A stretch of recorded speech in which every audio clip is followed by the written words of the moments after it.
朋友们，在生活当中呢，我们会自然走到这条道路上，会去询问自己的天赋使命是什么。什么叫天赋使命？天赋使命呢，来自高维，是你进入这个时空底层模式携带的内容。如果说把现实世界比作一个游乐场，那么找到天赋使命并把它激活，就是你来到这个游戏场核心的游戏目标之一。首先，我们来看看如何界定你当下做的事情是不是你的天赋使命。这里有一个核心的标准，大家可以自查一下，就是看看你做事情的动力来源是来自你的心，还是来自你的大脑。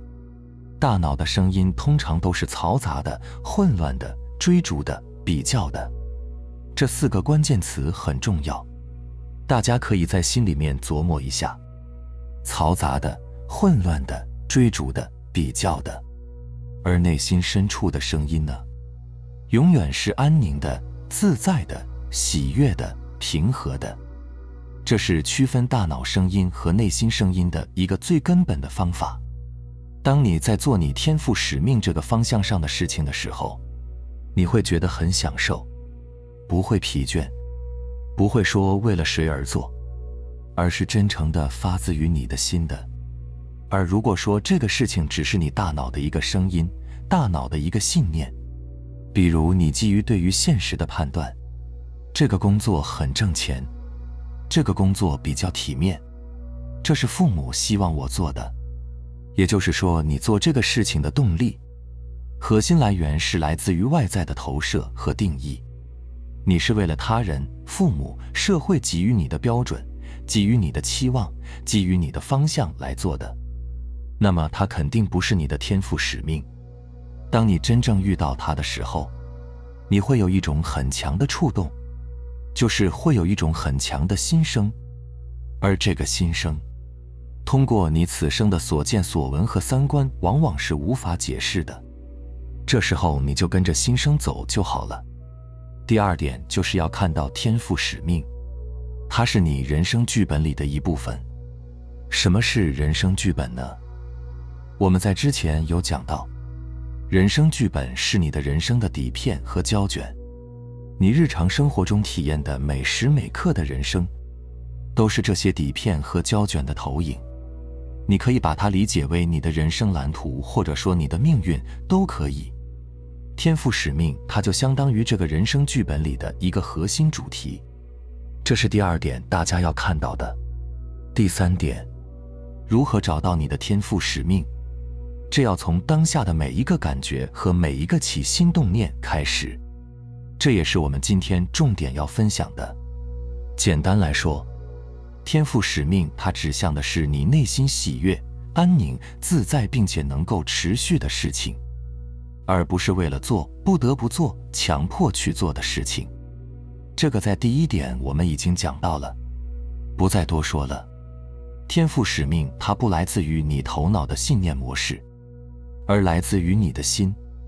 心不是砰砰跳的肉团心，而是链接高维的心。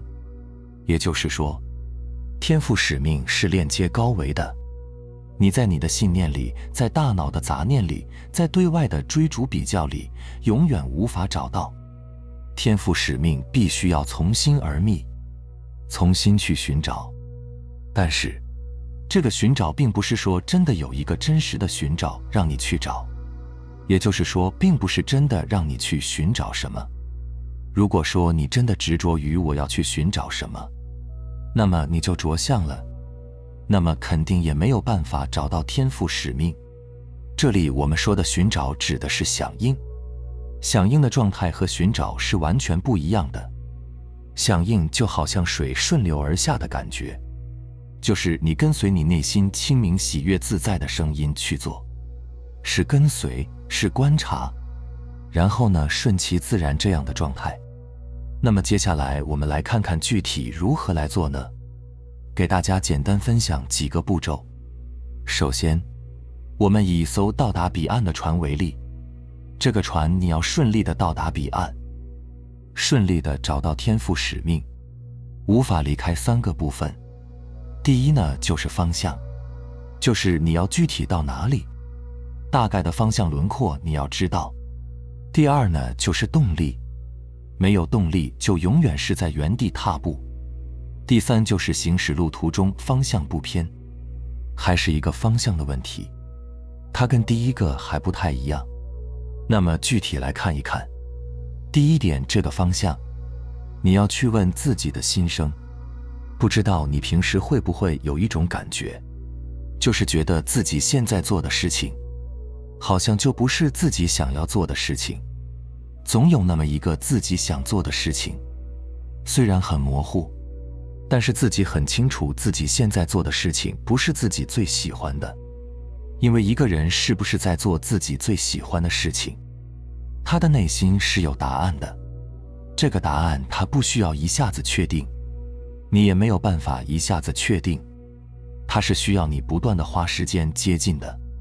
在这种彷徨的阶段，当你不断的接近，那这种心给你的答案就不断的给你肯定，一点点接近带来一点点肯定，直到遇到了你确实要做的那件事情，那你的心声会给你一个非常强烈的信号，就会很确信这件事就是我要做的。包括一个人见到另外一个人觉得一见钟情。为什么一见钟情？因为那个人就是你最喜欢的那一款，只不过你以前没遇到。很多人不相信一见钟情，为什么？因为那一款还没出现，所以不相信。但是那一款一旦出现，你的心会给你非常肯定的答案。一见钟情如此，一生最喜欢的口味如此，所谓的人生使命也如此。这里呢，有一个比较方便的法门，就是如果人生只剩下3天，那么你这3天想怎样过完你最后的人生？这是关于生命的终极意义的问题。这个问题很多人觉得没有意义，不值得去想。但是在这里，关于天赋使命也好，关于人生的方向使命也好，这都是最根本的问题。这个问题大家去想的时候，不要限制于时间和金钱，这点你想象自己已经无限丰盛了。然后呢，在这个角度上去思考你到底想要做什么。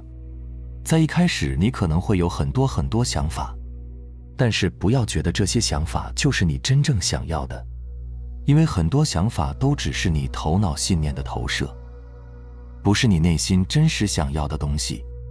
所以我们要用心体会。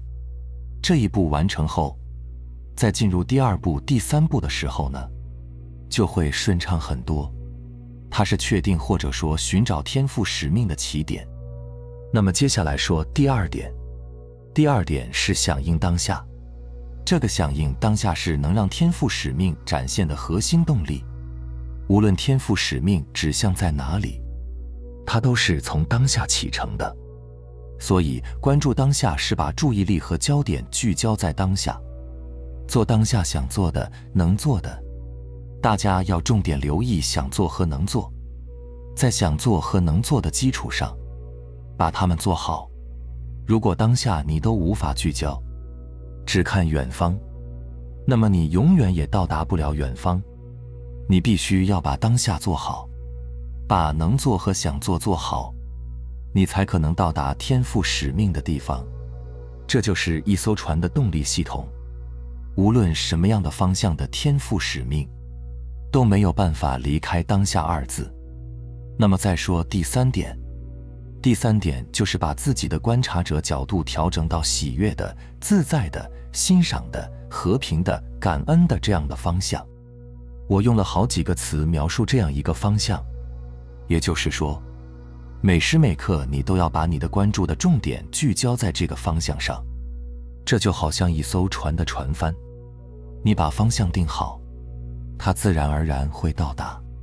这里关于天赋使命的3个步骤其实是不可分割的，它们3个是一体的，只是在这里方便大家理解，我拆分成了3个步骤，大家可以把这3个结合在一起去看天赋使命。最后还是那句话，凡所有相皆是虚妄，这个世界其实就是一场戏，你没必要去执着什么。每个人的人生剧本都不一样，你没必要活成别人眼中的人，遵循自己的内心，活出自己。哪怕在别人眼中你不是成功的，但你也是无愧此生的，甚至也是幸福的。每个人都会有终究要离开的那天，希望那时你能对自己说没遗憾，不后悔。